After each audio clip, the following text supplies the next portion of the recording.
One of England's most controversial kings is definitely Richard III. Still to this day he remains a mystery, and his actions on whether he was involved in the murder of King Henry VI and the princes in the Tower captivate the world. He is a man who rose to the throne in 1483 under rather suspicious circumstances, after he was placed in charge of looking after Edward V and his other nephew Richard of Shrewsbury. Under his protective custody, the boys would disappear, and Richard himself would be crowned king after the boys were declared illegitimate. Richard was crowned on the 6th of July 1483 at Westminster Abbey, but he would only reign over England for just 2 years before he would meet his end in death at the Battle of Bosworth Field in Leicestershire. Today we look at the events of one of England's most controversial kings and their death, which took place on the battlefield, and we assess how the man who many deem to be a usurper met his end in the closing stages of the Wars of the Roses.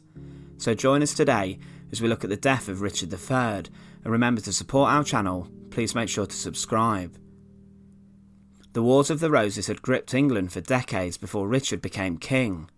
He was personally sitting at the top of the House of York, however the rebellious Lancastrians were still extremely volatile towards the Yorkists, even when Richard came onto the throne. He encountered a rebellion led by the Duke of Buckingham in 1483, in which the rebels planned to depose Richard and place Edward V back on the throne. When rumours arose that Edward the Boy was actually dead, it was suggested for Henry Tudor, soon to be Henry VII, to return from exile and take the throne. This rebellion wasn't successful, mostly due to Henry's ships encountering trouble. However, 2 years later Henry and Richard would meet together at the Battle of Bosworth Field, and this is a battle in which English history would be changed forever, and where Richard III would meet his death. Exactly how the king was killed in the battle, and specifically who killed the king at Bosworth, today remains a slight mystery. However, following Richard's skeleton being exhumed in Leicester, and also his reburial, following detailed scientific analysis, we can piece together a clearer indication of the king's final moments. On the 22nd of August 1485, Richard met Henry Tudor at Bosworth and rode into battle on a white courser horse. He was backed up by an army of around 8,000, and it's said that the royal army outnumbered Henry's. The royalist army was deployed on a hilltop, and on the adjacent hilltop was the men of Henry's stepfather, Thomas Lord Stanley, who had a substantial private army of around 6,000 men. Lord Stanley would wait and spectate with his men until finally wading in and joining the side of his stepson Henry. The battle swayed from side to side before Stanley's intervention, and it is after this when the battle turned against Richard. Richard in the latter stages of the battle had Henry Tudor isolated, and his royalist army were pressing for victory. He was concerned however about Lord Stanley's betrayal, and had heard that Henry was a large distance behind his soldiers. Confident of his own ability, the king led a small detachment of heavy cavalry and charged at the small force surrounding Henry Tudor. He was rather successful in this attempt, smashing through Henry's guards and killing his standard bearer, whilst unhorsing Edward IV's former standard bearer as well. Fierce fighting then took place between Henry's bodyguards and the king's small group of charges, and seeing Henry in trouble, this is where Lord Stanley commits, not wanting to see his stepson killed by Richard III. It's noted how during this encounter, Richard fought bravely and even came within a sword's length of Henry Tudor. Richard then quickly found himself overwhelmed by Stanley's forces, who had charged into battle, attacking Richard and his small force. Now the king's death is disputed by historians, however many agree on a number of things. Firstly, it's mostly assumed that the king found himself bogged down in marshy ground, and that he lost his horse. Many believe the king to have been unhorsed and that he fell off his horse, or that he was killed whilst his horse was in difficulty with the boggy terrain of the battlefield. Burgundian chronicler Molinet says how Richard's horse leapt into a marsh from which it could not retrieve itself. It's after this moment, in which Richard became unhorsed, that the king was killed in brutal fashion. Molinet also states how the death blow was struck by a Welshman with a halberd, whilst Richard's horse was stuck, and it was said that the blow was so violent that the king's helmet was driven into his skull. A contemporary Welsh poet also wrote how a leading Welsh Lancastrian, Rhys ap Thomas, was the man who killed Richard, with him killing the king and shaving his head with the blow from his halberd. Henry VII's official historian Polydore Virgil recorded also how Richard III died fighting alone manfully in the thickest press of his enemies, with another account also stating how King Richard fell in the field struck by many mortal wounds. The Ballad of Lady Bessie also describes Richard's horrific death, saying, "They beat his basnet to his head until his brain came out with blood. They never left him till he was dead." So Richard's death was incredibly savage and brutal, and following the identification of Richard's body in 2013, we can get a clear indication of how the king died, and specifically which wounds were fatal. Richard's body contained 11 wounds, with 8 of them being to the skull, which had been sustained in battle, and suggested that he lost his helmet. This also suggests that there's a more frenzied attack by more than one person, and all the wounds on his skull were done before death.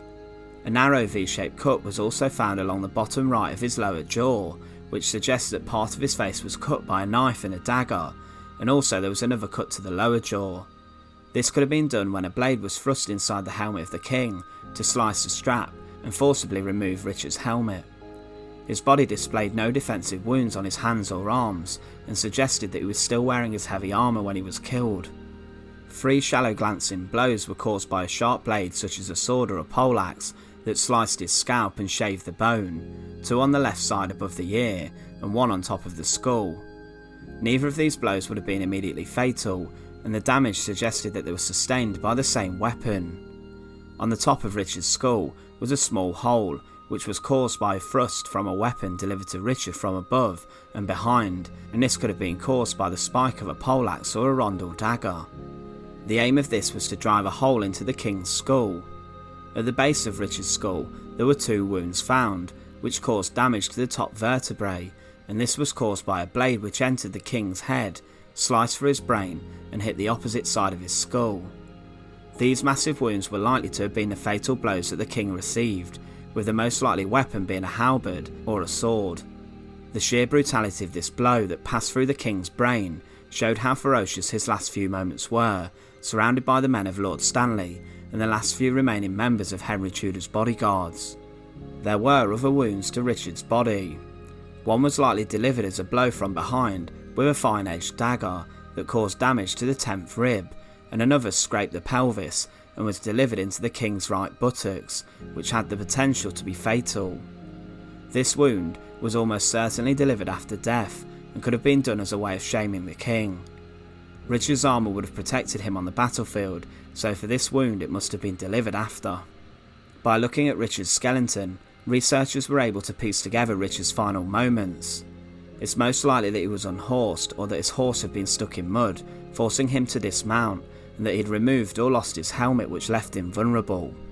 He was most probably surrounded by a number of people with medieval weapons, swords, daggers, halberds, poleaxes, bills, and although he was a well-trained fighter, he stood no chance whilst being overwhelmed by the amount of enemies he faced.